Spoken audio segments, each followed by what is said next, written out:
I'm just kidding. Next thing you know, just, Hello, everybody. Welcome to Comic and Movie Show. And as you can see, I am still alive. I know. Me and Mark are preparing to bury him and everything. Like, well, no, I wanted to bury him. You wanted to put him in his backyard. Look, it's what he would have wanted. No, he actually. No, you wanted to put him in the cemetery.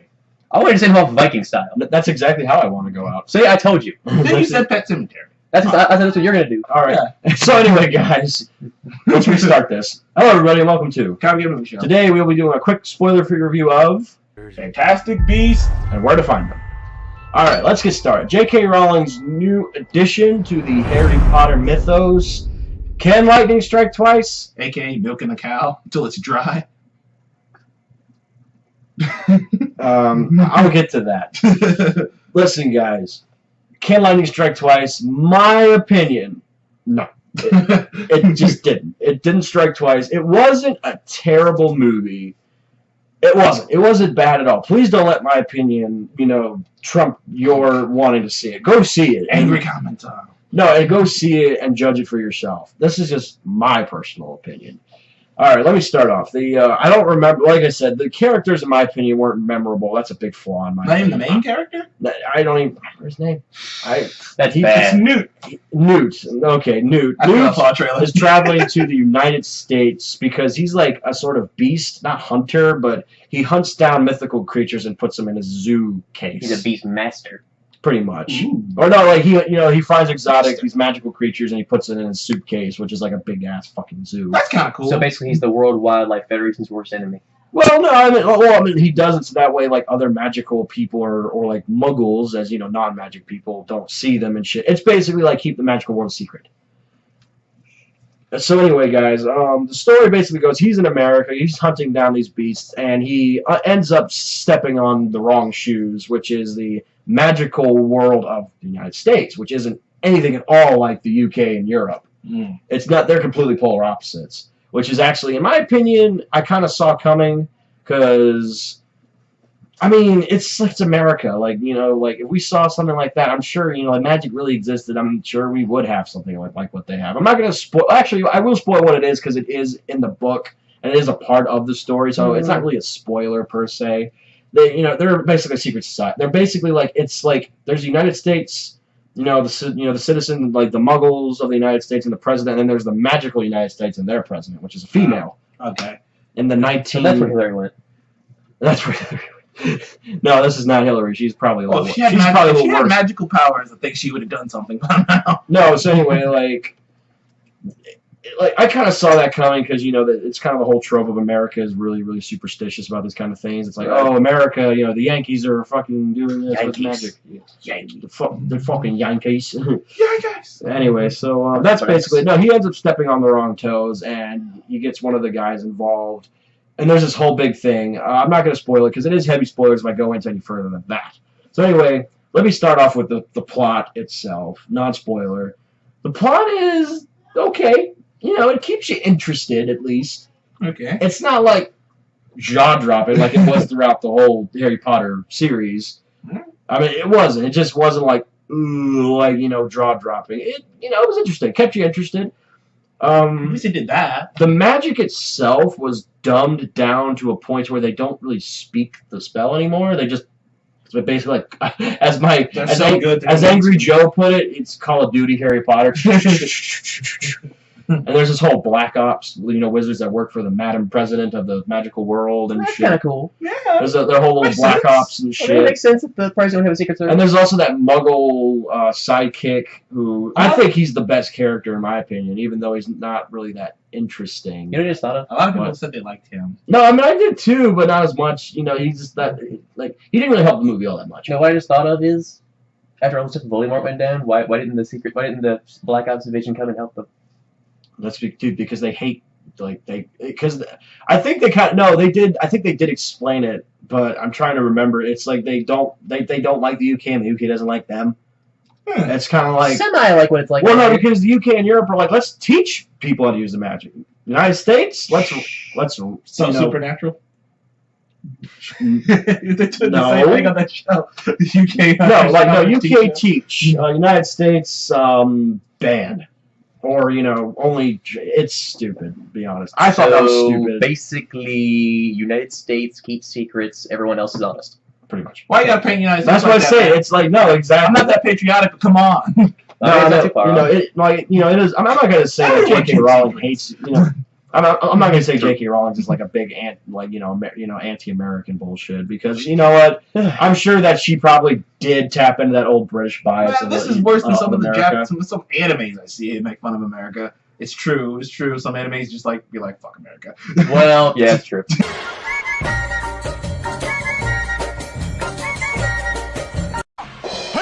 Fucking cowboy, fucking cowgirl, how the fuck are you doing? So tell me, are you kids on your fucking way home from school or something like that? Fuck, why don't you two buy a fucking hot dog from me, Mr. Kohei? Come on, baby, don't be cruel, you fucking cowboy! Tell you what, I'll give you the King Special with a ton of fucking ketchup and fucking mustard to go with those fucking hot dogs and sell you the pair of them for 500 fucking yen. How do you like those bargains, baby? Oh, fuck you very much. Hey, are you lonesome tonight, you fucking cheer fucking girls? Fucking hot dogs for sale. Fuck yeah.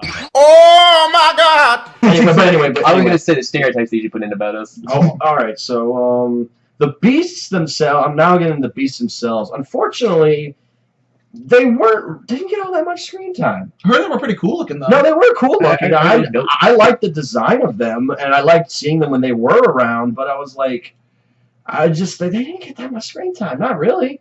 And I was kind of like, the movie's called Fantastic Beasts. And where to find them? Did you ever find out where to find them?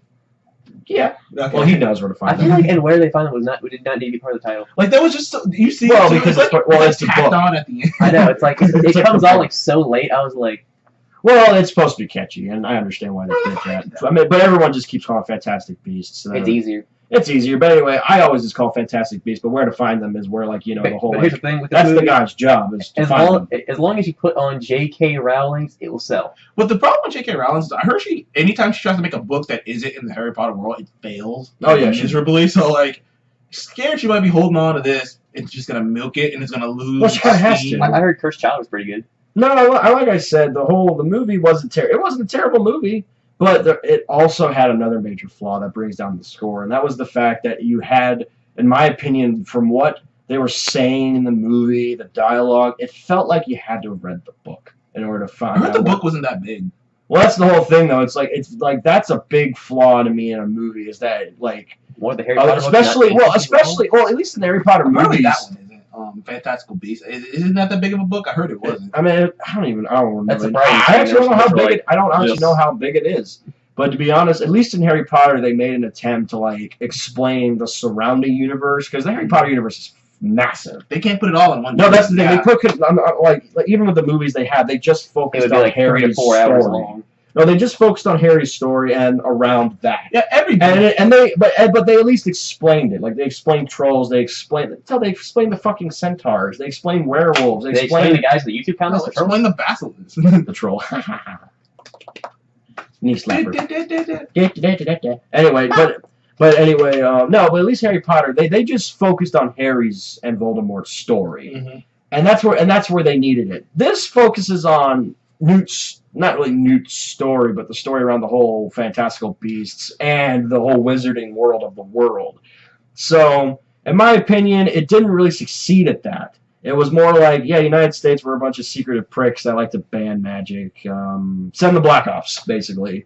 Well, did you hear though? I know this is a little bit. It's about the sequel to this. Guess who's in it? Guess who's been cast in it? Johnny Depp. Johnny Depp's gonna be the sequel. I was like, Johnny Depp is well, this movie does take place. He's a bad guy. So anyway, it's just it's supposed to take. So anyway, Voldemort is what was a kid, and I think this takes place 1930s, 20s, around there. Maybe. I think it's 1930s. It's pretty, late. It's pretty early on in the early 1900s, and Voldemort was a kid when Dumbledore found him. And that was about 1920s, maybe 1930s-ish, maybe 40s if I'm a little late on that. But anyway, now let me move on to the flaws of the movie. The characters, in my opinion, weren't that interesting. The Beast didn't get that much screen time. Not a whole lot was really explained. How was the villain? I know Colin Farrell was a villain. I mean, he served as. I don't know. I can't make an opinion about him because. Flash is in this movie, by the way. Well, I call it the. Well, because the kid with the bowl cut, he's in it. Why do you keep interrupting my review, man? Force of habit. Sheesh. Go ahead. No, it's just like I call it the Marvel syndrome when it comes to the villains. He wasn't very good, but he wasn't terrible either. Marvel villains aren't that good. Don't look at me like that. DC is only done good with like 2 villains. That's the whole comparison thing, but we're not on that topic. Marvel hasn't had a good villain since Loki. But you liked Ultron. I was to say since Ultron, they haven't had a good Well, villain. that's 2-2. No, but Loki was good at first. Now he's just there. He's not. And He's still just a part of 2-2. it. He's never mind. Well, he's beyond a villain. Two-Face, Joker, and then Bane. Okay, people, he's a meme, dude. He's more of a meme than a good as villain. Jerry saying, Loki and Ultron are 2 for 2. Scarecrow. Eh. Villain. Just saying. Anyway. Yeah, he was a villain. Technically, he wasn't on Scarecrow. Raish. Al Ghul. Raish. He wasn't even there for most of the movie. Still. Before we get any further, Anyway, all right. Let me just finish this off before we start killing each other. Anyway, my rating for Fantastical Beasts and Where to Find Them is a 6. I was thinking you were gonna give it a 7. I'll be fair. 6.5. Oh, I'll be fair. 0.5. If I have to be, no, I'm being fair because it's not a terrible. 0.5. It's not a terrible movie, but it's not an average movie. It does keep you interested and fascinated. Now I want to go read the book and find out what happened and all those little subplots that they like kind of hinted at but didn't really explain. In all fairness, in the Harry Potter franchise, there's really only been like one villain, like a couple villains, kinda. It's really been Voldemort and just his minions. I guess. Yeah, the Death Eaters. And you know that one guy who had his head on the back of in the first one, who he was sharing a body with. I don't know. I'm not a very big Harry Potter fan. Movie where he had his head. Oh, well, that was technically Voldemort and Professor Quirrell at the same time. But anyway, guys, I give Fantastical Beasts Where to Find Them a 6.5. But don't let my rating trump you. Please go out and see it. I want you guys to give your own ratings on it. Please, and also, guys, thank you so much for bringing us on. Tommy and Movie Show. Please remember to like, comment, and subscribe if you want to see more of us in the future. And please list your ratings if you have seen Fantastical Beasts down in the comment section below. I'd love to hear your feedback on the movie. And we will see you on the next one. Goodbye. Yeah. Nothing. I got nothing.